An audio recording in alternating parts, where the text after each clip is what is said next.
Hello friends, welcome to living stone classes. मैं हूं अंजना। हम डिस्कस कर रहे थे क्रॉनिकल मैगजीन का जून से जुलाई 2024 तक के घटनाक्रम पर आधारित जो भी महत्वपूर्ण करंट अफेयर्स थे। पिछले लेक्चर में हमने 1 से लेकर 50 तक के प्रश्नों को देखा था, और जिसने भी उस लेक्चर को नहीं देखा है आप जाके पहले वहाँ पे देख लीजिए। और आज इस लेक्चर में हम 51 से लेकर के 100 नंबर तक के क्वेश्चन को करने वाले हैं, जो कि आने वाले एग्जाम्स के लिए बहुत ही ज़रूरी है। अभी जैसे यूपीपी का एग्जाम लगा है, फिर इसके बाद आरओ के पीसीएस सभी के लिए इंपॉर्टेंट है, तो इसको जरूर देखिएगा। अब चलिए हम इसकी शुरुआत करते हैं 51 क्वेश्चन से। क्वेश्चन नंबर 51, झारखंड के उच्च एवं तकनीकी शिक्षा मंत्री झारखंड के उच्च एवं तकनीकी शिक्षा मंत्री चंपई सोरेन ने किस स्थान पर शारीरिक रूप से विकलांग व्यक्तियों के लिए पूर्वी भारत का पहला विश्वविद्यालय बनाने का प्रस्ताव की घोषणा की है? तो कहाँ पर? इसका ए ऑप्शन हो जाएगा आपका रांची। 52 है कि नीति आयोग ने किस शिक्षण संस्थान के सहयोग से ई फास्ट इंडिया पहल के हिस्से के रूप में नीति गियर शिफ्ट चैलेंज के शुभारंभ की घोषणा की है? तो किसने की है? नीति आयोग ने किस शिक्षण संस्थान के सहयोग से ई फास्ट इंडिया पहल के हिस्से के रूप में नीति गियर शिफ्ट चैलेंज के शुभारंभ की घोषणा की है? तो ये आपका हो जाएगा बी ऑप्शन, IIM बेंगलोर। तो इनके सहयोग से किया है, बी ऑप्शन होगा IIM बेंगलोर। 53 है, केंद्र सरकार ने किसे भारत संचार निगम लिमिटेड मतलब BSNL का नया अध्यक्ष एवं प्रबंध निदेशक नियुक्त किया है? तो इसका आपका राइट आंसर होगा D number, Robert Gerard Ravi. क्या नाम होगा? Robert Gerard Ravi. 54 है, किस देश के राष्ट्रपति गीतानस नेसेदा ने 12 जुलाई 2024 को दूसरे कार्यकाल के लिए शपथ जो है वो ग्रहण की है? तो ये आपको बताना है, ये सी ऑप्शन आपका लिथुआनिया। 55 है, पत्तनपोत परिवहन एवं जलमार्ग मंत्रालय ने ड्रेज्ड सेडिमेंट्स के मूल्य निर्धारण पर 100 प्रस्ताव को क्या दी है? मंजूरी दी है। इस परियोजना को किस संस्थान द्वारा 3 वर्षों की अवधि में क्रियान्वित किया जाएगा? तो इसका आपका राइट आंसर होगा बी, भारतीय प्रौद्योगिकी संस्थान बॉम्बे। किसके द्वारा? भारतीय प्रौद्योगिकी संस्थान बॉम्बे। 56 है, 11 जुलाई 2024 को केंद्रीय गृह मंत्री ने पूर्व अग्निवीरों के लिए केंद्रीय सशस्त्र पुलिस बलों CAPF में रिक्तियों के लिए कितने प्रतिशत आरक्षण की घोषणा की है? तो ये है आपका 10%, बी ऑप्शन आपका सही हो जाएगा।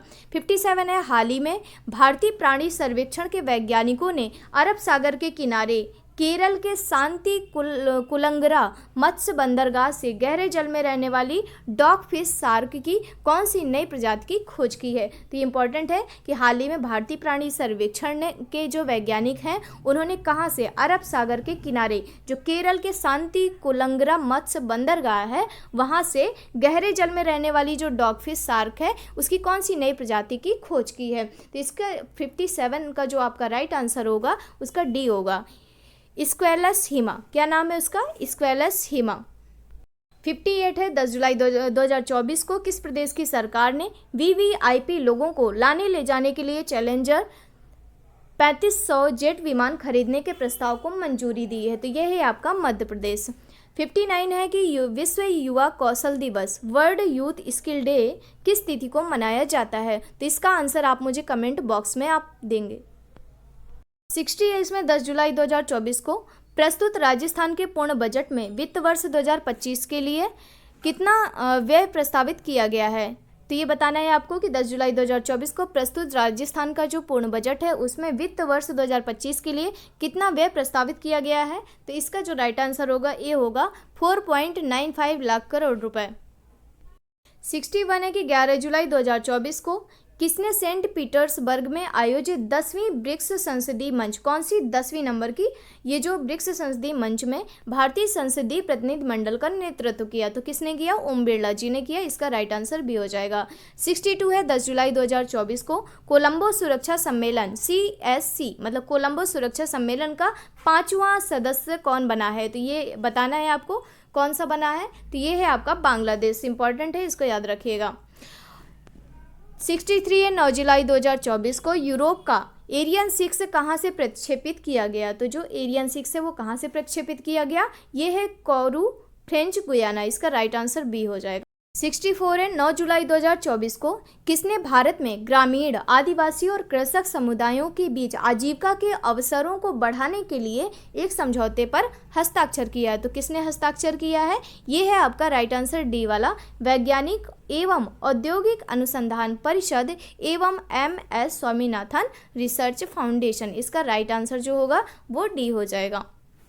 अगला है 65 8 जुलाई 2024 को लॉन्च किया गया भारत का पहला तेल और गैस क्षेत्र ETF कौन सा है? तो ये आपको बताना है कि ये कब लॉन्च किया गया। 8 जुलाई 2024 को लॉन्च किया गया भारत का पहला तेल और गैस क्षेत्र, मतलब ETF कौन सा है? तो 65 का जो आंसर होगा वो आपका सी होगा।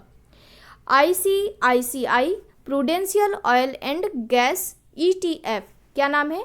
ICICI prudential oil and gas ETF। 66 है 10 जुलाई 2024 को 15वें कृषि नेतृत्व सम्मेलन में किस राज्य को बागवानी में सर्वश्रेष्ठ राज्य पुरस्कार 2024 से सम्मानित किया गया? तो कौन सा है? तो ये है आपका नागालैंड। याद रखिएगा 15वां जो कृषि नेतृत्व सम्मेलन था वहाँ पे इसको बागवानी में सर्वश्रेष्ठ राज्य पुरस्कार 2024 से इसको सम्मानित किया गया। तो किसको? नागालैंड को। 67 है 9 जुलाई 2024 को भारतीय रिजर्व बैंक द्वारा दी गई जानकारी के अनुसार मार्च 2024 में वित्तीय समावेशन सूचकांक FI इंडेक्स का मान क्या था? ये आपको बताना है। ये आपका बी ऑप्शन होगा 64.2। अगला है 68 8 जुलाई 2024 से भारत और ताइवान के बीच किस उत्पाद के व्यापार को सुविधाजनक बनाने के लिए समझौता लागू हुआ? तो भारत और ताइवान के बीच की बात कर रहा है उत्पाद, तो किस उत्पाद के व्यापार को सुविधाजनक बनाने के लिए समझौता लागू हुआ? तो इसका जो राइट आंसर होगा चाय और औषधि पौधे, ए ऑप्शन आपका सही हो जाएगा। 69 है 9 जुलाई 2024 को भारत और रूस ने 2030 तक द्विपक्षीय व्यापार को कितने अरब डॉलर तक बढ़ाने पर सहमति जताई है? तो ये है आपका 100 अरब डॉलर। 70 है 9 जुलाई 2024 को डॉक्टर सौम्या स्वामीनाथन को किस कार्यक्रम के लिए केंद्रीय स्वास्थ्य और परिवार कल्याण मंत्रालय में प्रधान सलाहकार नियुक्त किया गया? तो क्या है कि जो डॉक्टर सौम्या स्वामीनाथन है इनको किस कार्यक्रम के लिए केंद्रीय स्वास्थ्य और परिवार कल्याण मंत्रालय में प्रधान सलाहकार नियुक्त किया गया? तो इसका 70 का आपका हो जाएगा डी ऑप्शन राइट कि राष्ट्रीय क्षय रोग उन्मूलन कार्यक्रम। कौन सा? राष्ट्रीय क्षय रोग उन्मूलन कार्यक्रम। अभी आपका 71 9 जुलाई 2024 को, डेट को इतनी ज़्यादा कोई इंपॉर्टेंट नहीं होती है तो याद रखिए कि जुलाई 2024 को किसे भारत की पुरुष क्रिकेट टीम का मुख्य कोच नियुक्त किया गया है? तो 71 का आपका हो जाएगा गौतम गंभीर, बी ऑप्शन। 72 है 9 जुलाई 2024 को रूसी राष्ट्रपति व्लादिमीर पुतिन ने प्रधानमंत्री नरेंद्र मोदी को किस सम्मान से सम्मानित किया है? तो ये है order of Saint Andrew the order of Saint Andrew the apostle. यह सम्मान है कहाँ का? रूस का। तो रूसी जो राष्ट्रपति हैं व्लादिमीर पुतिन ने प्रधानमंत्री मोदी को इस सम्मान से क्या किया? सम्मानित। नाम क्या है इसका? Order of Saint Andrew the apostle. अगला है 73 8 जुलाई 2024 को ओलंपिक के लिए भारत के सेफ डी मिशन के रूप में किसे चुना गया है? तो ये 73 का आपका हो जाएगा गगन नारंग, डी ऑप्शन आपका। 74 है हाल ही में Tata power solar system limited ने उत्तर प्रदेश के किस जिले से घर घर सोलर पहल की शुरुआत की? तो ये आपका इंपॉर्टेंट है। Tata power solar system limited ने उत्तर प्रदेश के किस जिले से घर घर सोलर पहल की शुरुआत की? तो इस 74 का आपका राइट आंसर होगा वाराणसी। 75 है 8 जुलाई 2024 को राज्य सरकार द्वारा जारी आंकड़ों के अनुसार उत्तर प्रदेश में दालों के उत्पादन में कितनी वृद्धि देखी गई है? तो इसका राइट आंसर है सी 36%। 5 जुलाई 2024 को राष्ट्रीय बाल अधिकार संरक्षण आयोग ने राष्ट्रीय बाल अधिकार संरक्षण आयोग ने झारखंड की किन खदानों को बाल श्रम मुक्त घोषित किया गया? तो किन खदानों को? ये जो अभ्रक खदानें हैं इनको। तो ये ज्योग्राफी के पॉइंट से भी ये इम्पोर्टेंट है। 77 है 8 जुलाई 2024 को प्रोजेक्ट पारी को किस मंत्रालय द्वारा लॉन्च किया गया? तो ये किसके द्वारा? संस्कृति मंत्रालय के द्वारा लॉन्च किया गया, बी ऑप्शन। 78 है किस राज्य ने 2024 के लिए सर्वश्रेष्ठ कृषि राज्य का पुरस्कार जीता है? तो ये है आपका महाराष्ट्र। किसने जीता है सर्वश्रेष्ठ कृषि राज्य का पुरस्कार 2024 में? तो महाराष्ट्र ने। अगला है 7 जुलाई 2024 को एशियाई डबल्स स्क्वैश चैंपियनशिप में, किसमें? एशियाई डबल्स स्क्वैश चैंपियनशिप में पुरुष युगल और मिश्रित युगल दोनों खिताब किस भारतीय खिलाड़ी ने जीता है? मैं इसको स्टार पॉइंट देती हूँ क्योंकि ये बहुत ही ज़्यादा इंपॉर्टेंट है, याद रखिएगा इनका नाम। तो इनका नाम है क्या है? अभय सिंह। ये ऑप्शन आपका सही हो जाएगा। 6 जुलाई 2024 को देश के किस स्वदेशी हल्के टैंक का अनावरण किया गया? तो 6 जुलाई 2024 को देश के किस स्वदेशी हल्के टैंक का अनावरण किया गया? ये है सी ऑप्शन, जोरावर। 81 है अंतर्राष्ट्रीय सहकारिता दिवस 2024 का विषय क्या था? अंतर्राष्ट्रीय सहकारिता दिवस 2024 का विषय क्या था? तो ये है आपका सी, सहकारिता सभी के लिए बेहतर भविष्य का निर्माण करती है। क्या है? सहकारिता सभी के लिए बेहतर भविष्य का निर्माण करती है। 82 है हाल ही में किस कंपनी ने दुनिया की पहली सीएनजी मोटरसाइकिल फ्रीडम 125 लॉन्च की है? तो ये किसने किया है? आप सभी जानते होंगे, ये है बजाज ऑटो। 83 है किस भारतीय राज्य सरकार ने हाल ही में सार्वजनिक सड़क मुद्दों के समाधान के लिए, किसके लिए? सार्वजनिक जो सड़कें हैं उन मुद्दों के समाधान के लिए लोकपथ मोबाइल ऐप लॉन्च किया है। तो ये किसने किया है? ये मध्य प्रदेश ने। 85 क्वेश्चन है कि 5 जुलाई 2024 को महिला उद्यमिता मंच और किसके द्वारा क्रेडिट शिक्षा कार्यक्रम SEHER शुरू किया गया है? तो ये आपको बताना है 84 का। ये हो जाएगा B option, TransUnion credit information bureau limited. तो ठीक है, TransUnion credit information bureau limited, ये आपका बी ऑप्शन इसका राइट हो जाएगा।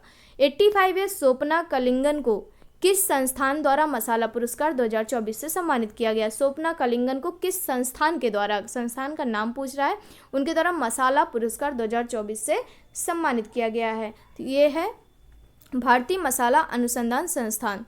कौन सा? भारतीय मसाला अनुसंधान संस्थान। अगला 86 अंतर्राष्ट्रीय प्लास्टिक बैग मुक्ति दिवस हर साल किस तिथि को मनाया जाता है? ये है 3 जुलाई।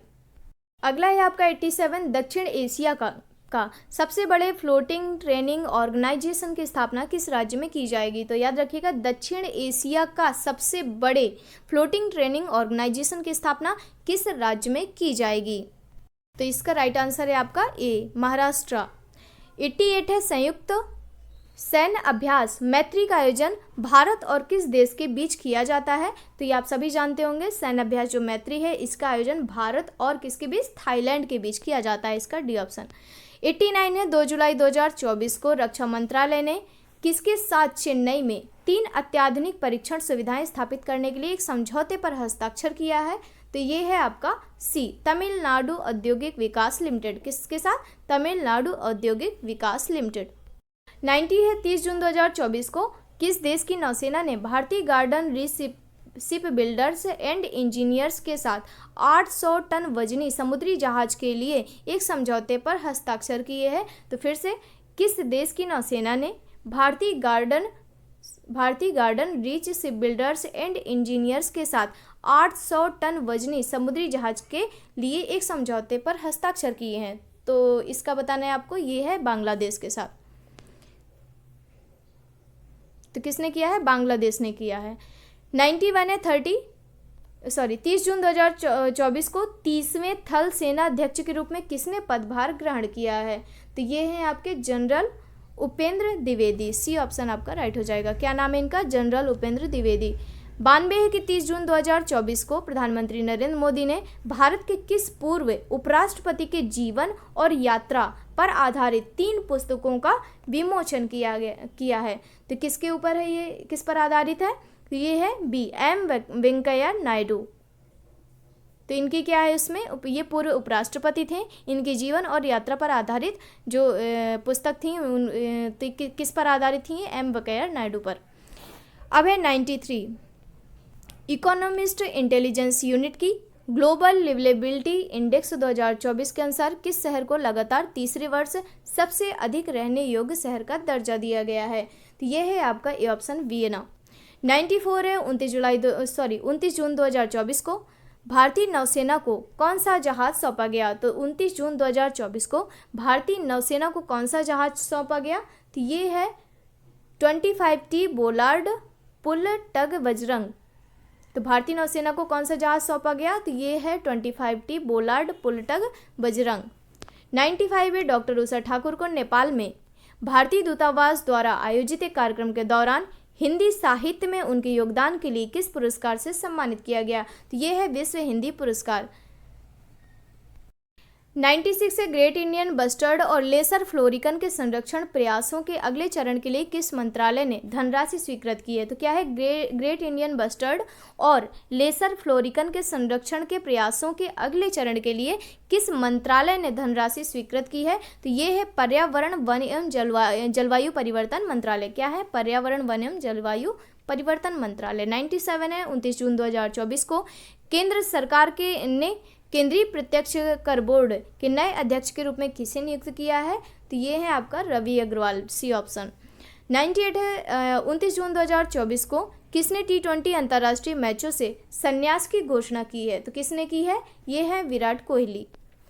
99 है, 27 जून 2024 को कृषि एवं किसान कल्याण विभाग ने अभिनव कृषि मूल्य श्रृंखला वित्त पोषण के माध्यम से भारत में कृषि व्यवसाय की संभावना का दोहन विषय पर कार्यशाला कहाँ पर आयोजित की? फिर से कि कृषि एवं किसान कल्याण जो विभाग है इसने अभिनव कृषि मूल्य श्रृंखला वित्त पोषण के माध्यम से भारत में कृषि व्यवसाय की संभावना का दोहन विषय पर कार्यशाला कहाँ पर आयोजित की?